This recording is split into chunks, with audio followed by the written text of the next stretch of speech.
అందరూ బాగున్నారండి. నేను ఈరోజు మునగాకు పొడితో కారం చేయబోతున్నాను.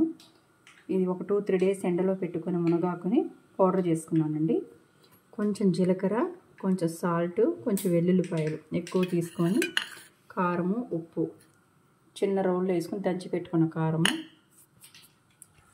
ఆయిల్ పెట్టుకున్నానండి. బాండి హీట్ ఎక్కింది. కొంచెం మినపప్పు, శనగపప్పు, ఆవాలు, జీలకర్ర, కరివేపాకు, ఎండుమిరపకాయలు వేసుకున్నానండి. ఫ్రై అయిపోయినాయి.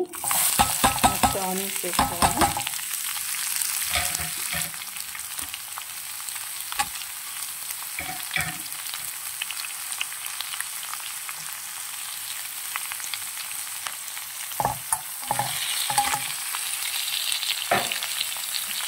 కొంచెం సాల్ట్,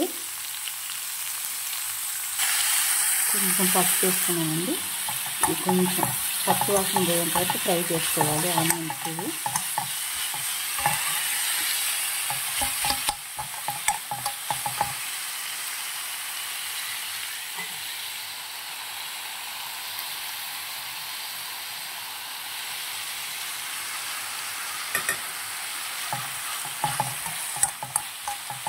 మునగాకు పొడి సాధ్యమైనంత వరకు అన్ని కూరల్లో యాడ్ చేసుకోవడానికి ట్రై చేయండి. చాలా హెల్దీ అండి.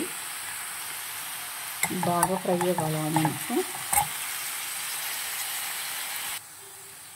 ఫ్రై అయినాయండి.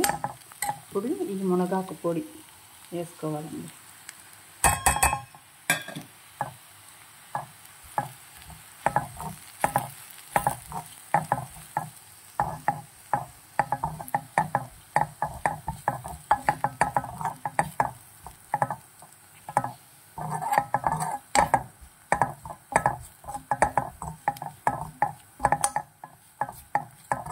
ఎండాకాలం కదండి, మునగాకు కోసి ఎండలో పెట్టుకొని స్టోరేజ్ చేసుకోవడానికి ట్రై చేయండి. మునగాకు పొడి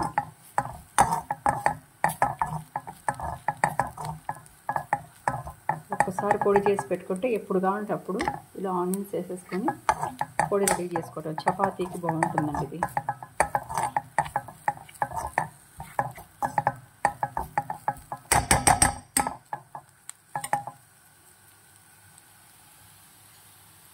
ఇప్పుడు ఇది కొంచెం ఈ మునగాకు పొడి పచ్చి వాసన పోయేంత వరకు ఫ్రై చేసుకోవాలి.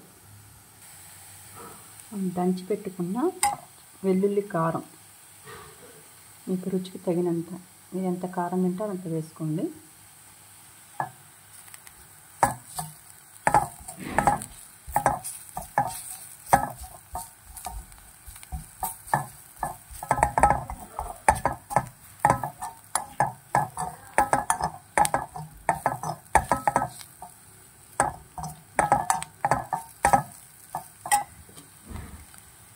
కొంచెం వేస్తున్నానండి దంచి పెట్టుకున్న వెల్లుల్లి కారం.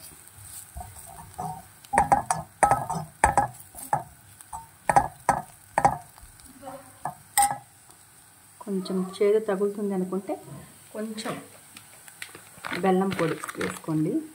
ఆప్షనల్, మీరు వేసుకోవాలంటే వేసుకోండి, లేకపోతే లేదు. నేనైతే కొంచెం వేసుకుంటున్నాను బెల్లం పొడి.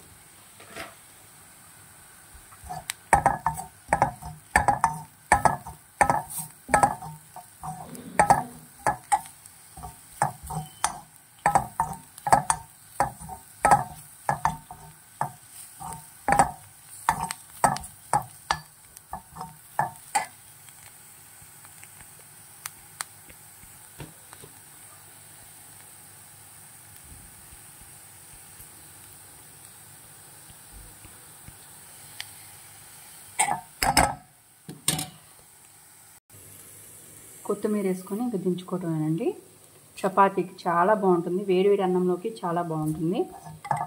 అందరూ ట్రై చేయండి. మునగాకు పొడితో కారం, వెల్లుల్లి కారం అనేది మీరు ట్రై చేస్తారు కదండి ఇంట్లో.